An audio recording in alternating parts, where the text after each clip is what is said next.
Space, the final frontier. These are the voyages of the Starship Enterprise. Its 5-year mission to explore strange new worlds and to boldly go where no man has ever gone before. Hello everyone and welcome to Off the Record with Judah and Kirk. Today we're going to be covering the second half of Season 2 of Strange New Worlds. That's where the monologue came from. Yeah. Thank you, Judah, for that excellent rendition. Yeah, thanks. Thanks for letting me do that. Yeah, so overall, we thought that this was a good second half of a season, right? Yes, I think... There's one episode in there that we're going to talk about. That I was not a big fan of. And another episode that he was a big fan of. Or, yeah, I think 4 out of the 5, I think, are maybe, of the seasons I've seen, top 10 episodes. Yeah. As it goes along, we've noticed that it gets better. It's gotten better. Or maybe I've just become used to their style of storytelling, and the problems I had originally, I'm just like... Maybe, yeah. But also we're getting... One of the biggest problems I remember that you had was with Spock. Yeah, and we're getting my homeboy... Yeah, we're slowly actually getting... Because Spock. We need to go from, where we see him at the beginning of this series to where we see him not quite at the beginning of the original series. Because actually, first episode of the original series, or 0th episode, depending on how you look at it, is with Pike, and he's very emotional. Yeah. Even with, Leonard Nimoy Spock playing it. He's a very emotional... I've never seen that, but I've heard that. Yeah. So, obviously, we do know in canon, there's a time when he's with Pike that he's more emotional, and then later there's a time where he's with Kirk where he's less emotional, right? I guess, of course, we all know that Vulcans actually feel more emotion than humans do, but they just suppress it. So, he suppresses it a lot more by the original series. By Vulcan standards, I'm pretty sure we talked about this before, but he is younger, especially in this series. He's much younger by Vulcan standards. He's like the equivalent of... maybe a 15-year-old, like a horny teenager, which explains a lot. It does. I mean, if I was a horny teenager, I would definitely go after Chapel as well. He's about in his 30s, right? And Vulcans can live to about, really, I'd say 200 might be on the low end, right? So, half his age, and that's, equivalently about as much time span as a human would be, percentage of their life, right? Yeah. So, about 15%. Out of 100 for us is 15 years. Out of 200 for them is 30 years. So he is about a horny 15-year-old teenager, right? So it definitely does explain a lot when you get more of that context. But then also, we also have the context of the original series where in the first or 0th episode, he is more emotional. And so we're starting to see some of that where we're getting to more where he should be by the original series. We're seeing the decline of his emotional phase of life. And we will talk a lot more about that after episode 9 of this season. But going in, we'll start with episode 6, Lost in Translation. Yeah. This is a very Uhura-centric episode. This is a very Uhura-centric episode. And I feel like we had one last season that I wasn't, particularly a fan of. Yeah, it was episode 2 or something. It was with the comet. It was one with the comet. I wasn't, I didn't really know her character all that well. And I didn't really enjoy it. This one was more fun. Also, we did get Zombie Hemmer. Yeah. So that's... And also just recordings of regular old Hemmer as well, where he's just teaching her how to do things with the engine and all that. So. Yeah, and I don't know. This one was more enjoyable. It's still it wasn't the best episode of this batch, and I guess the episodes that come after it, 3 of them are so much better that it's I say 4 of them are much better, but it's okay. 3 of them are so much better that makes this one more middling, but before this last half of the season, this would have been probably one of the top episodes, because it was really well done. I for sure agree, yeah. And it brings back a lot of... We really liked I believe it was the finale of season 1 where Hammer dies. Yes. And it brings back a lot of that kind of storyline, and with the Gorn and things like that. Yeah. Where, obviously, the Gorn in this episode are not, the big bad enemies. That's not what's going on with this episode. But it still brings a lot of that back, and it brings a lot of paranoia back with them being on this is it like a dilithium refinery or something like that? I'm forgetting what the fuel source is right now. I woke up 10 minutes ago. Yeah. As is usual for me recording nowadays. Yes. But yeah, so I'm not remembering exactly what it is, but it's a refinery. It's a gas station of some kind, basically. And there's a lot of creepy vibes in this episode that brings back a lot of what we were getting with when we had Hammer dying in the first place. So I think that it was really well done. If this was a season 1 episode, it'd be maybe number 2, number 3, something. It'd be really high up there. It would be high up there, but it's still solid. Like, it's still a good watch. And I think, like, this whole, like, second half of the second season is so much better. Again, it's my personal taste. So, you know, Kirk has his personal taste as well. We disagree on a couple of episodes, especially in the first season, and at least one in this latter half of the second season. And it's a lot to do with our disagreement about Spock as well. Yes. Which, as the series progresses, our disagreement will be less and less. Yes, because I will be right. Like I am. No. But, this is a solid episode. I don't think I have that much more to say about it, but it was pretty good. It was just good, yeah. So, episode 7 of season 2 is These Old Scientists. Those old scientists. I can read.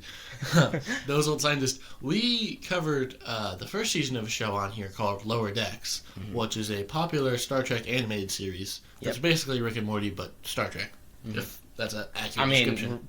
Really it is. Yeah, that's exactly what it is.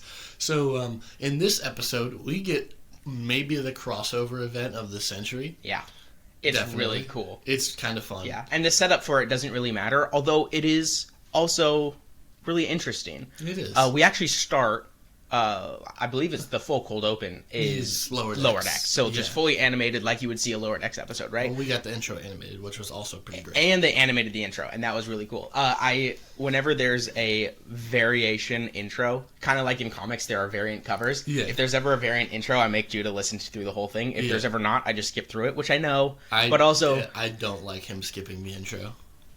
We don't have too much time to watch these episodes. Like Lower Decks, we can watch the full intro, because it's 20 minutes, but it's a shorter episode. Yeah. But then with these ones, like we got 40 minutes to get through, and they're so much longer, and we already have to split it into 2 videos. Yeah. So I'm just like, let's do it. Anyway, I know it's literally saving maybe 8 minutes in the long run, but still, not a lot of time. I do skip the regular. But if there's ever a variant, Judah listens, and so we listen through and watch the whole animated really one, well and it was animated. Gorgeous. The it was animation great. level was great. Like I assumed that Lower Decks' animation quality only gets better with the seasons, but I thought the animation quality in that was like maybe exceeded the first season level. They truly did go all out. Polished it. It was like really well done. Yeah, because this is probably one of the most looked forward to episodes that they could ever have, because it's a crossover. And not only is it a crossover, it's a crossover across time, which right? is great. Because this is a prequel series to the original series, which is TOS, by the way. And so this episode, Those Old Scientists, they actually give an in-universe explanation for TOS, Those Old Scientists, or the original series in the real world. Really cool. I think it was super creative that they came up with that. And so even in universe, they would, what's the word I'm looking for? Time travel. No. What's the word you're looking for? In the universe, they will call the original series timeline TOS, Even and so will we. They're referring it, but they're different. I just think that is really cool. Yeah. And so we get Lieutenant Brad Boimler. Yes, Boimler goes through this kind of portal thing. It's great. And he gets pulled in his animated form, but then he gets launched out in just live action. Like the regular guy. What's his name again? Jack Quaid. Jack Quaid. Yeah. Voice so of Jack Superman Quaid as well. Yeah. Jack. We got to do that. We got to do that. We got to do that. We do got to do that. We kind of promised that we would. Anyway, we did. that would have to be April. Yeah. So don't expect it for a while. But yes, Brad Boimler comes out in live action form, and this guy's tall, by the way. Yeah, he's a tall, lanky fella. It's crazy. With purple hair. And I love that they try to get his mannerisms correct. Like, they obviously animated him in a certain way that's much more, like, boisterous because it's animated. Mm-hmm. But then he actually did his best to copy that over to live action, which the intent behind that is awesome. I love that he tried that. And then they go through this whole thing. They're basically trying to get back. He keeps spoiling the future for them, and it's kind of a problem. But obviously, while he may be slightly unprofessional because he's trying too hard, they are very professional. So it kind of doesn't matter. Like they can compartmentalize. Like even Spock and Chapel, who are starting to get this will they won't they kind of thing going on. They are getting conflicting messages from Boimler about, oh, Spock is supposed to be he's you. Spock is supposed to be like an emotional being, and he just makes logical decisions. Yeah, and he goes on to do these great things. And so if he's smiling, and by the way, Ethan Peck's performance of Spock in this episode was funny. genuinely perfect because laughing. like he was intentionally going above and beyond emotions for Spock in this episode just to make it that much worse for Boimler. Like he's being like his smile is like so big and creepy, and he's like having way too much fun about accidentally blowing things up and like all this stuff, and Boimler's just freaking out thinking that he's ruined the timeline here. Yeah, it's great. It was genuinely so funny. You have to watch this episode. But it's well worth the watch. Yeah, they do all this stuff. They try to get him back. As they're about to get him back, oops, Mariner comes through. And so now they're like, okay, now what do we do? There's a couple of interactions with some Orion scientists, not pirates. Yes. This is a first. Basically, we know from the future of the Lower Decks series that Orions are, not all Orions are pirates, and it's offensive to assume that they are, right? Mm-hmm. Because Tendi is on the crew of, I don't remember. Yeah, she's in Lower Decks. Yeah, she's in Lower Decks. What's this? Cerritos is the name of the ship. Yeah. She's on the Cerritos, and she's an Orion, right? Mm-hmm.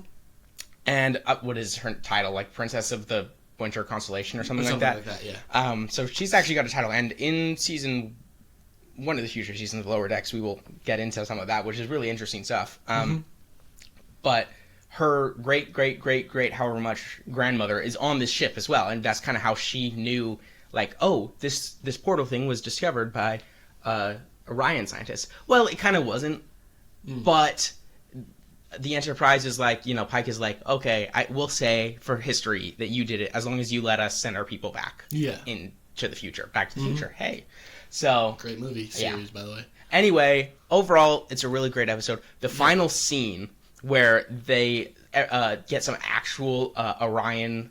It's like a wine of some kind, and they turn into animated characters. Yeah. So they're drinking this stuff because they don't have it yet in this part of the timeline. They don't have this Orion whiskey or whatever it's called. And so they meet these Orions, and they actually get some crates full of it, and so they start drinking it, and it is strong really stuff. Funny. And so they're all like super intoxicated at this point. Mm-hmm. And so we see them in animated form, and one of the greatest moments is Spock. He's like, I don't think my arm is supposed to do this, and it like gets all long and wiggly and wavy and all this, and he just keeps messing with it and doing it in the background, and it's so funny. It's so funny. And then in Banga he says, what the hell is in this stuff? Yeah. And then everybody keeps drinking. It's great. It's a fun good episode. Yeah. Which sometimes the fun episodes are for the Star Trek nerds, which I am not yet. I'm getting there. You are very much getting there. We're taking time. I will force him to get there. Yeah, but this one, I really enjoyed this one. Yeah. And it was well made. Yeah. And we got back-to-back, like, high-level episodes. Yeah. So I thought this was going to be my top episode after watching it.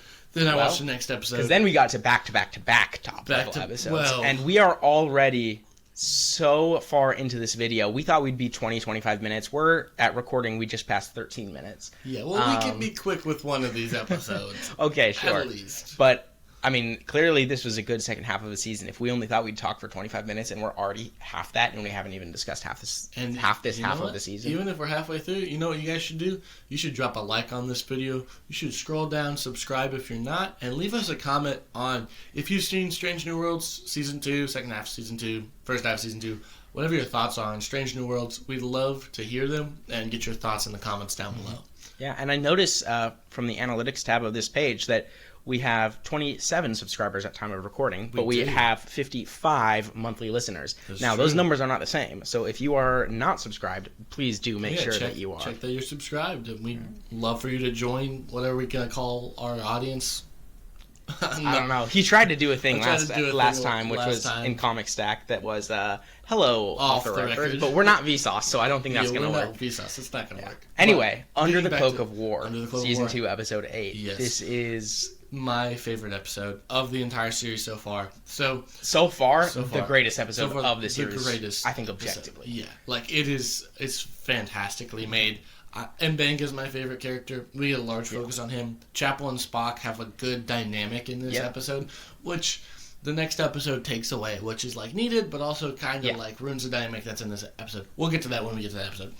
But basically what happens, we have Klingon General, former Klingon General, who is now an ambassador for the Federation. Yeah. For peace talks. Who is under threat.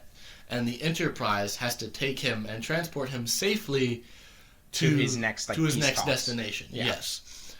And there are 3 veterans of the Klingon War. Yeah, at on least the 3. ship. At least 3, Yeah. probably more. Because it's set up in a little bit in Discovery, and they also say it in the first season that the Enterprise was far away during the conflict because the Federation didn't want their flagship getting attacked or stolen or losing, because that'd be a massive morale drop. Yeah. So they basically just sent it away. Yeah.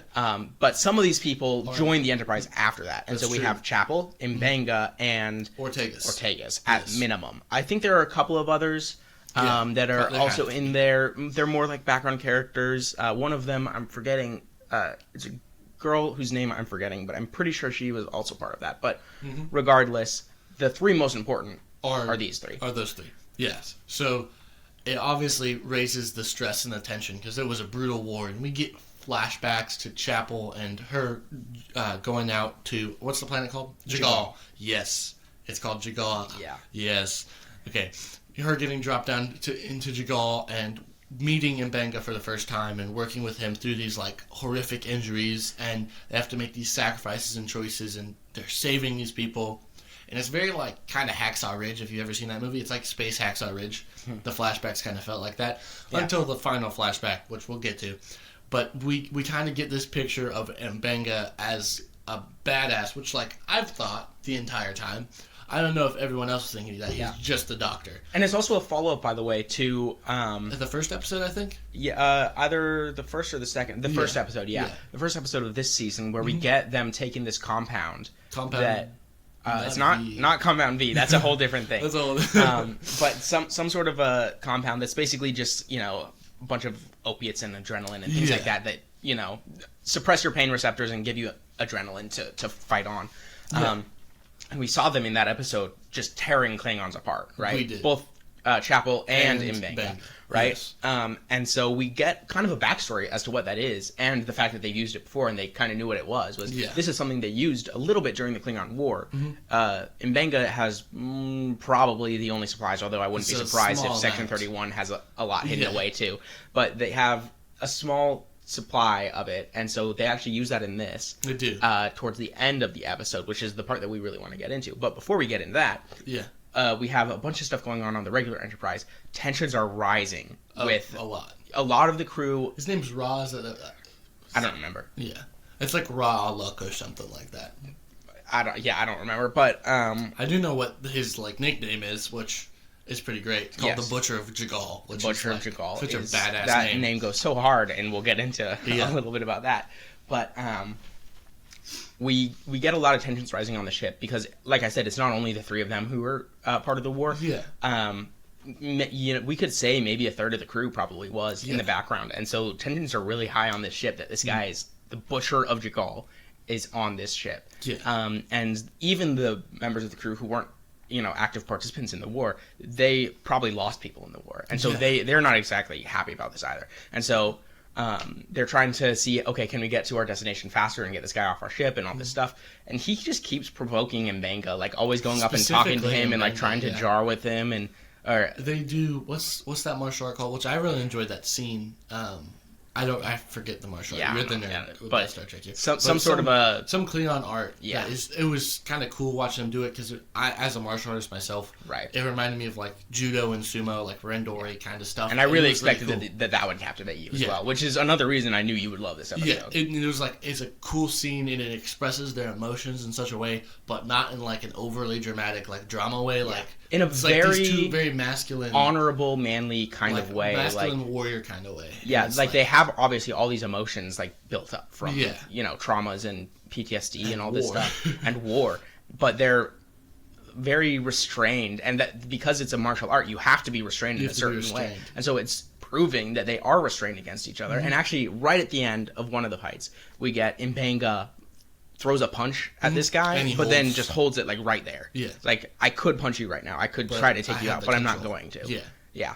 And we kind of see as whatever the Klingon guy he continues to harass M'Benga. Like M'Benga is kind of just like, hey, like I've heard his thing. He wants me to basically help boost his public image. Yeah. But I remember this guy. Yeah. I remember the orders he gave to slaughter the children and the women. Anyone and the that's civilians. not a Klingon. Anyone that's not a Klingon is an enemy, right? And we get that flashback to that. It's brutal. The Klingons are just wiping people out. Yeah. We get the sense that this is basically, Klingon space Hitler. Yes. If not Hitler, then like one of his top generals, yes. right? Like very the kind of guy you want to like go in with the military and kill immediately. Yes. But instead he's supposed to be on our side, representing peace. Why he's on our side is because he claims, as part of why he got given the name the Butcher of Jagal by the Klingons, which is like a reveal, is that the story is that he was dissatisfied with that order, and he killed his top guys on Jagal. And then fled. Yeah. Right? His three top generals. And there's such a good scene when they're doing the martial arts thing, and Mbenga asks him who fought the hardest. Yeah. And he names one of them. But like you're like, that's kind of weird because they cut to the past and that guy kind of dies like a coward. Like he clearly doesn't fight the hardest. Yeah. So you're like, something's weird here. Yeah, that doesn't sound like he's telling the truth. And it took him a little too long. Like I know you could say, oh well, he's trying to remember back, but that's something you'd remember off the top of your head, right? So he was going back and he's trying to think like, what is the right answer to this question? Because he knows that he did not do this. Yeah. So he's trying to like come up with a backstory. Yeah. But we get that answered a little bit later, and we'll just go into the reveal because we're running low on time here. So what happens is they're short on time. The Klingon guy comes into Mbenga's office and is basically like, "Hey, we don't have enough time. I want you to endorse me." And Mbenga's like, "Dude, back off. Yeah, dude, back off." And he's like, Mbenga gets frustrated to the point where he confronts him. And we find out that Mbenga is the Butcher of Jagal. And he got the three top generals, and so he gave the answer as to who fought the hardest. Yes. And then we get a flashback of that, and we see, okay, this is actually the guy who fought the hardest. Yes. He did not die like a coward. Yeah. And then we get, this so-called Butcher of Jagal's reaction to that, to who the real Butcher is. Yes. And then the confrontation continues a little bit, and then they pull the camera back. They pull the camera back so that we can't see. Audio of the scuffle. We hear them fighting. We see some shadowy figures in the glass, right? And then the Klingon is dead, and he has the knife that killed the Butcher of Jagal's knife is in the Klingon. And so what kind of gets reported into Starfleet is they're like, oh, it's had to be self-defense. This weapon was probably drawn on Mbenga, but they don't know that he's the Butcher of Jagal. We have this like interesting thing set up where Mbenga is clearly this man that cares about saving people, but he is drawn the lines where he's like, I can take lives as well. Yeah, I can kill Space Hitler. Yeah, if you take mine, I'll take yours. Yeah, like that kind of thing. And I don't know, I just really like his character after this episode, and the way that this episode was done, the flashbacks and the present time scenes, it was just excellent. And what's really interesting is, in this scene that we see where the confrontation happens, where they pull back so that you're just seeing it behind the glass, they very intentionally do try to leave it vague. As to, when Mbenga says that this wasn't murder, that it was self-defense, do we know that? Or is this, all the heightened emotions, is this straight up murder from Mbenga? Yeah. They try to pull it back so that we don't necessarily know. Yeah. Now, I think everybody, when they watched it, was leaning a little bit more towards this being just, murder. Yeah. But, I see an argument, at least, for it still being self-defense, regardless of that. Yeah. But that's where we get into the next season. Next season, which we'll talk about. There's a zombie episode in the next season that reveals that. But it really, if you're watching kind of in the order of episodes, like, after the fact, and you're just watching all of them at once, right? It's like a 3-episode, 4-episode difference between when this happens and when they say what actually happened. Yeah, so it's behind the glass. Like, was it murder or was it self-defense? Yeah. Like, we get a definitive answer from Mbenga that's off the record to Pike.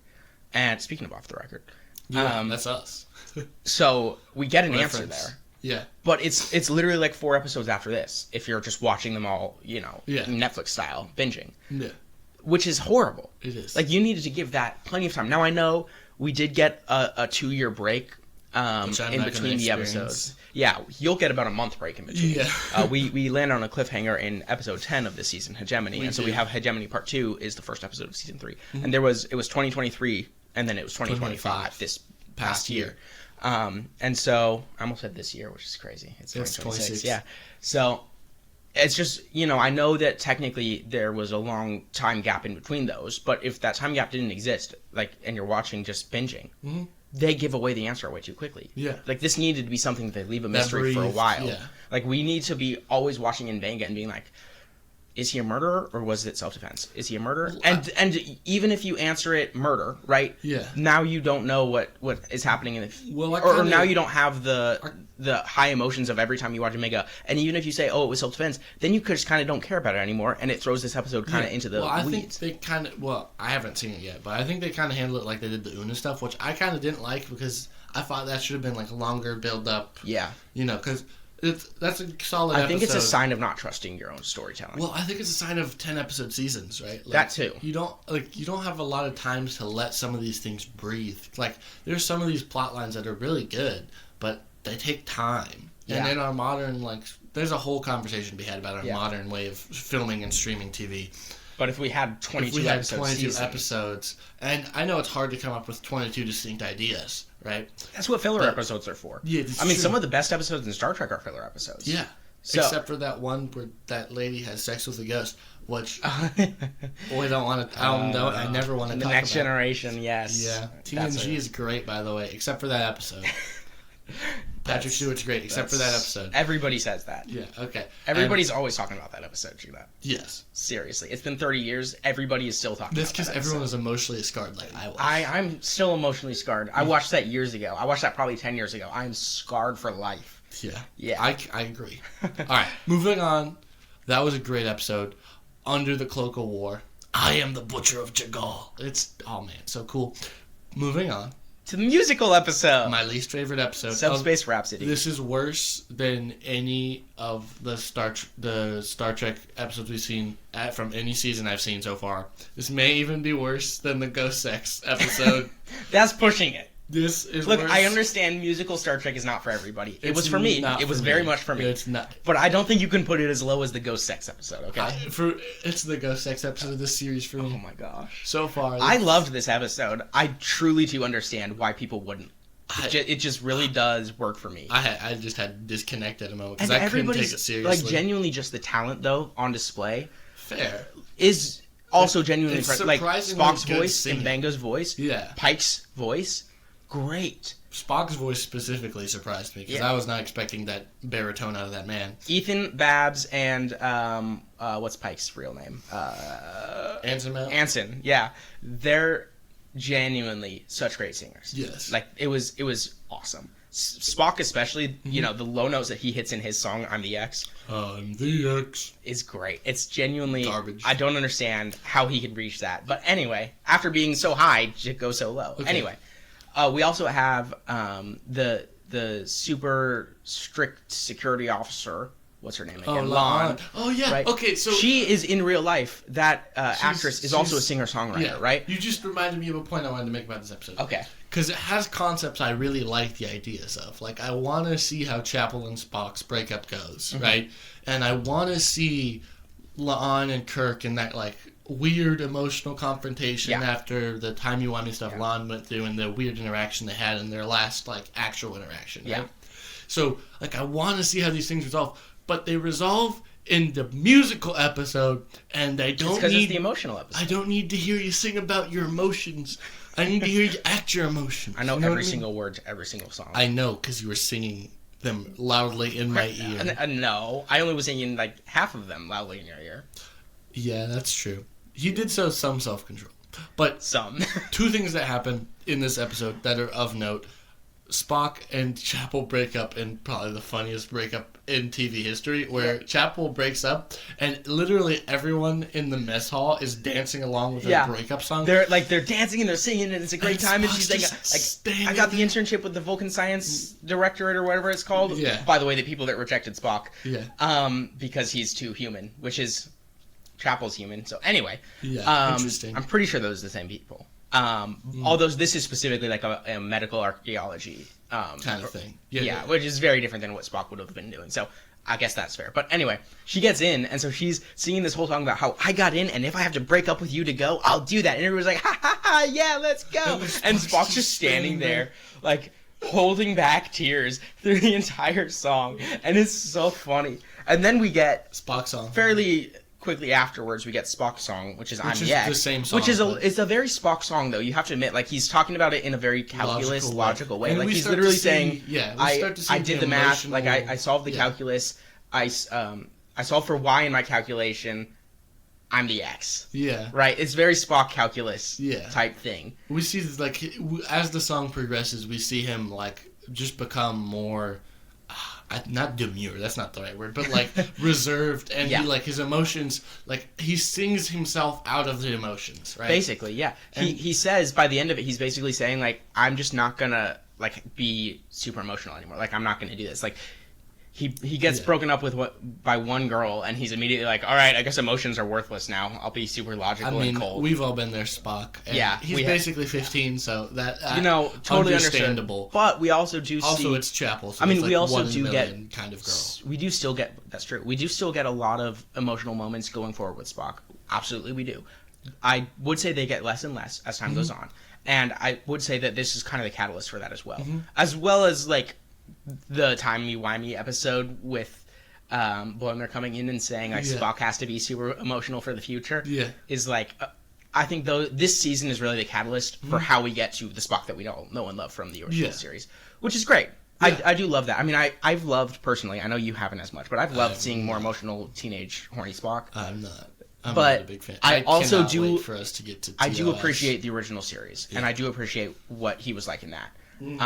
And Leonard Nimoy's portrayal of him, absolutely. I seriously appreciate that, and I wouldn't want them to just, change the canon to have him more emotional. Absolutely not. So I very much appreciate that I'm seeing this direction with it. So anyway, great episode. Not a great episode. We could talk garbage episode. We could talk a lot more about our difference in opinion on this episode, but we'll move on to Hegemony. Hegemony, episode 10, the finale. And it's a part 1, which was great. Basically, the Gorn are back, baby. Yep. And I'm a big Mass Effect fan. If you're a Mass Effect fan, drop that in the comments down below. This episode is basically the opening plot of the first Mass Effect game. So... I wouldn't know. Yeah, I would. So, colony on the edge of whatever Federation, and Mass Effect's called the Alliance. Space, right? Yeah. They send a team of people there to help out. And this is like giving vaccinations and doing medical stuff and yada yada yada yada. Chapel, and they're technically not part of the Federation either. They're a human colony, but they're not technically part of the Federation, which comes up. Yes, and that Chapel, and then I don't know what Pike's girlfriend's name is. Oh, you don't know either. I do. Okay. I do know. Okay. I definitely do know. Captain Patel. Patel and Chapel are there. And then the Gorn show up. Yeah. And they show up, by the way. First of all, we get a Federation shuttlecraft crash land, and we learn we have Scotty in that shuttle. And so now, in Season 3, he becomes a main character, by the way. Yeah. So that's something we absolutely look forward to. And he's genuinely a great character in Season 3 as well. So we get an introduction of Scotty. That comes a little later, but it's his shuttle that falls down. Because his ship was taken out in a nearby system while they were studying. And the Gorn, we basically find out the Gorn were chasing him. And then we get this massive Gorn ship, like genuinely gargantuan ship. It's like and it just crashes in. It just crashes into the atmosphere like Independence Day style. It's great. And, all the clouds forming around it just because of the interaction with the atmosphere and, like, compressing all the water vapor in the atmosphere right in front of it. And genuinely, it's just so cool and intimidating. And it comes down, and then we cut away to the Enterprise. They get a distress call from Captain Patel's ship saying, hey, we need help. Later, she gets mad at Pike for responding to the distress call, which is like, you sent out a distress call later. Like, I know you love Pike and you don't want him to be in danger, but you sent out a distress call. He was also kind of violating a lot of stuff. Well, like, I'm pro him breaking the rules. I don't know that she would be pro him breaking the rules. So, like, Yeah. Okay, now, quick summary. Pike is clearly on Nerve. His girlfriend's on the planet. Yeah. He assembles a little task force, including Ortegas, Lon, Mbenga, and... himself? Sam. Oh, yeah, Sam. Kirk, and himself. So the 5 of them get in the shuttle, pretend to be space debris, go through the exploded debris of the... What ship was that? Dude, don't ask me. One of the ships that got exploded by It's a Constitution class ship. But yeah, Constitution class ship, and they go through the debris, land on the planet. They encounter a bunch of baby Gorn, and then they have to hide. And then they run into a trap for the Gorn, which is set up by Scotty. That's how we meet Scotty, which is just like a fun introduction to him. Yeah, it really like right off the bat, it gets his engineering prowess. And we also have our character that was introduced this season of the Lanthanite lady. I forget her name. I don't know her name either, but that's his teacher. Yes, his old professor from the academy. Yeah. And they actually know each other, but also like she's engineering, he's engineering. Yeah. So we're going to get a lot of interactions even in this episode as well as part 2 of this and going forward as well. Between the two of them. And when they're both great characters, That's fun. Pelia is her name. Pelia's great. But they get caught by Scotty. Scotty frees them, brings them to the rest of the survivors who are in like a cantina place and are hiding using some of the stuff that Scotty's discovered. Yeah. Right? Battelle is among them. Chapel is not, which concerns everyone. Cut to the Enterprise. They're trying to figure out how they can teleport. Beam. Beam Me up, Scotty. How they can... That was terrible, by the way. That was so awful. horrible. That was the worst impression we've had all day. They're trying to figure out how they can beam him up, and Uhura and Pelia work together, and they figure out that, hey, this thing clearly is how the Gorn is keeping us from beaming people up. Yeah, there's like this one specific structure. So if we can make it look like the debris from that starship was just falling down to Earth, and just goes into not Earth, but the planet, and just destroys that, we can make it seem like, oh, that's just space fall. Yeah. Well, specifically, they first guide it to a path where it looks like it's just naturally falling down, but it's not directed straight to this tower. Because if it were, they would be able to do the calculations on the trajectory of this thing, and they'd blow it up before it hits the thing. But if it's just space debris falling that's why Spock randomly, has to go out there and put the rocket on. Right? Yes, so they get these rockets on, first of all, to get it to start falling, but then also they have to do last-minute adjustments so that it would be too late for the Gorn to stop it and blow it up, so that it does land in this tower thing. Because they can't first make it land there, they just blow it up. So they have to do, like in the middle of it, they've got to change the trajectory of this thing. And they actually use the saucer section of their ship to do that, which Spock goes and does. Yep. Finishing that part of the story, because that one kind of ends pretty good, easily. Yeah, well, that's all, we get Chapel. Chapel is on the saucer section. Hopefully she was the only person that survived, because they all definitely blow that thing up. Yeah. Like when it lands on the surface. They definitely do. And we also get to see full-grown adult Gorn on that as well. Which is great. And which you were like, I really want to, like, there's enough of these children. I want to see, like, the full-grown adult. And I was like, okay, just wait, like, 5 minutes. We'll get there. Where's the budget, man? I want to see a and grown it's good. Gorn. Yeah, and it's scary and intimidating. It's also, like, fully in a spacesuit, too, so you don't even get the full it reminds me of, like, Xenomorphs from Alien or, like, the Sangheili from Halo, like, that kind of vibes. It was intimidating and scary and kind of badass. Yeah. If I'm not going to lie. Like, if I could play as a Gorn in a Star Trek game, I would probably do that. But you probably could in Star Trek Online. Dude, we're going to have to try. Yes. But basically that wraps up with Spock and Chapel getting off of the ship while it's headed into the planet's atmosphere, basically. Yeah. Cutting back to Pike, him and Battelle and Scotty go to Scotty's shuttle to get whatever he was using to hide from the Gorn off of the shuttle. Where a baby Gorn confronts them. We find out that Battelle has eggs in her arm, which is just great. Yeah, because she was sprayed like Hemmer was. In the end of last season. Yep. So I feel like we have a theme going on here. Yeah. And I've talked before about how every Star Trek series has their main big bad, and right? The Borg were really a lot in, obviously in Voyager, as well as a lot in TNG, and also Romulans in TNG, right? Yeah. We had the Dominion in Deep Space Nine. We've had, in this series, we basically have, it's the Gorn, it's the big bad. So we do keep returning to them, right? To them, yeah.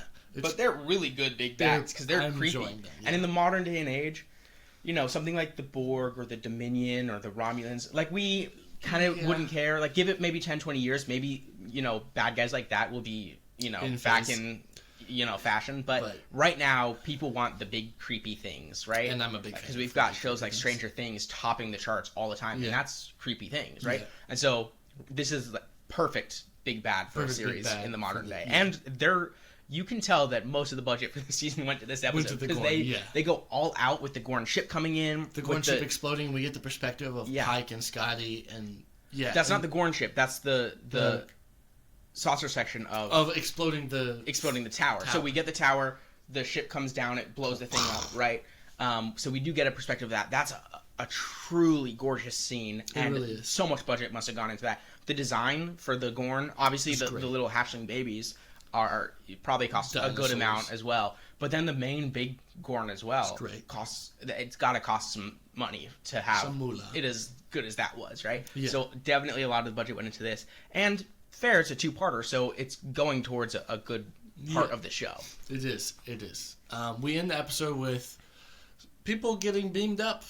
Yeah, there was a lot of things going on the surface of the planet too. It more or less amounted to nothing. It more or less actually amounted to the reveal that Batel has the infection, has the eggs in her arm, right?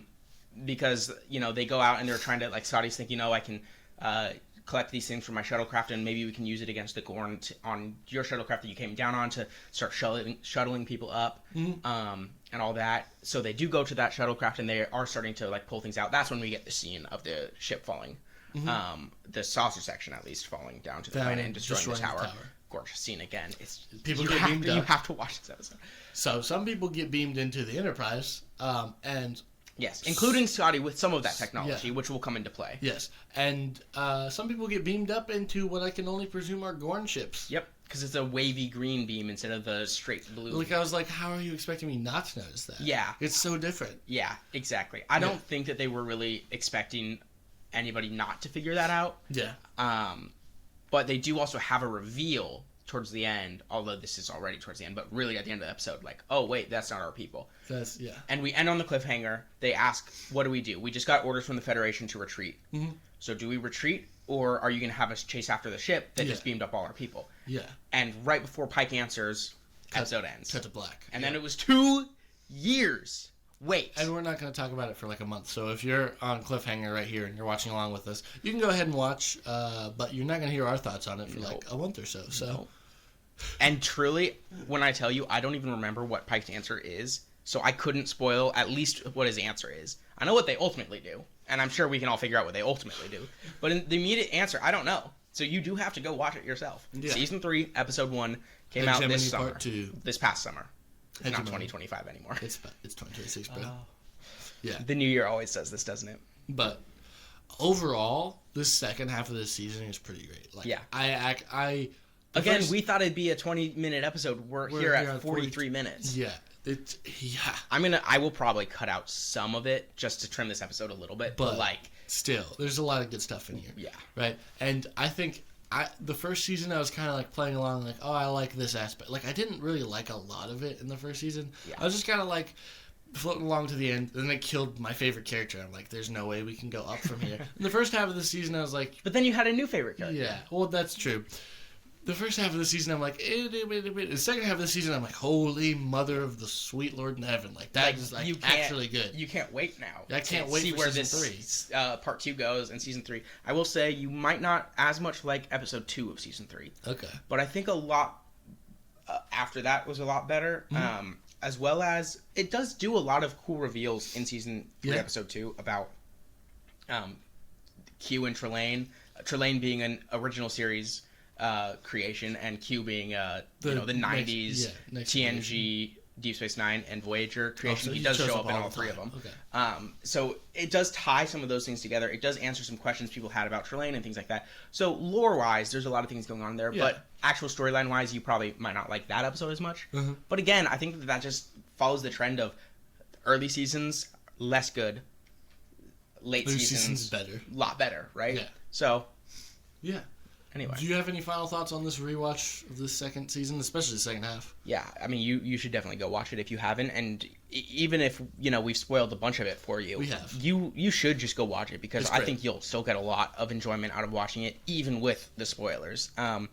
And if you've seen them before, and you're just listening because you wanted to tune into what we had to say about them, still, go back and watch them. Like, It's worth it. If you've seen them before, you know how good they are, right? So just go back and rewatch. It's fun. Get some ice cream, popcorn, whatever else, and rewatch. These are really good.